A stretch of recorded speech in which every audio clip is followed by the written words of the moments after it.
perjalanan spiritual, ya. Semua punya perjalanan spiritual masing-masing. Tapi saya mau katakan begini kepada Bapak Ibu sekalian. Kita semua sering baca Alkitab, betul nggak? Baca Alkitab, apalagi waktu kita sekolah ya, SMP, SMA ya, baca. Pengalaman pribadi saya. Kalau Bapak Ibu Saudaraku membaca firman, banyak tanda tanya di kepala. Kok ayat ini ngomong begini ya? Ayat ini begini ya? Ayat ini kok begini ya? Kok sama ini kayaknya nggak nyambung ya? Sama ini kok nggak tabrakan ya? Itu benar. Itu satu tanda bahwa Bapak Ibu mau menyelidiki. Artinya apa?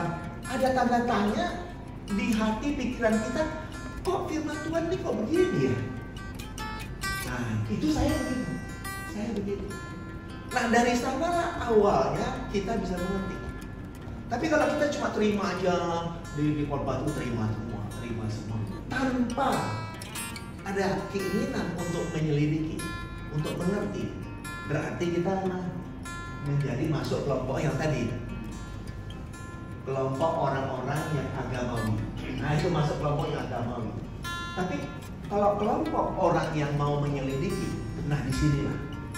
Dan di sini tempatnya kita bersama-sama, ya.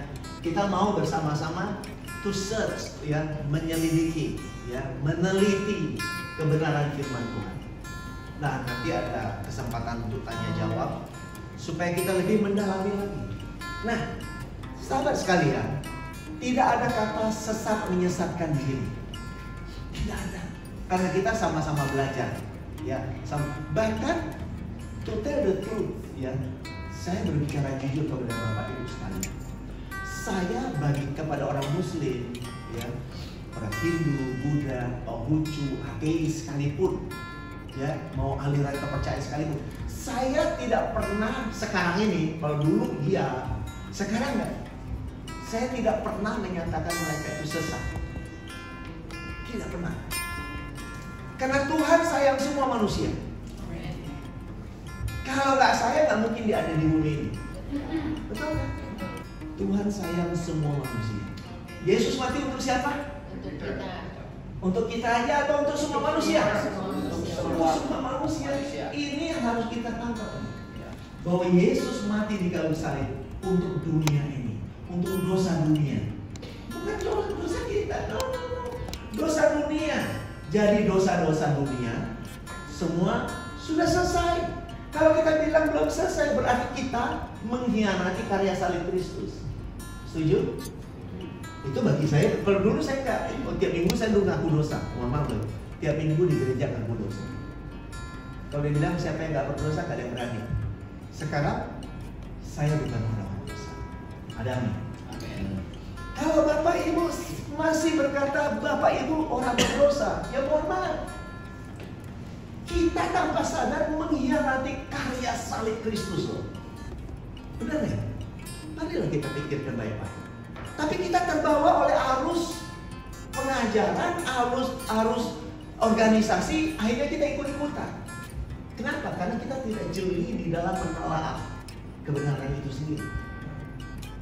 Jadi hari ini ya, kita mau sama-sama menyelidiki.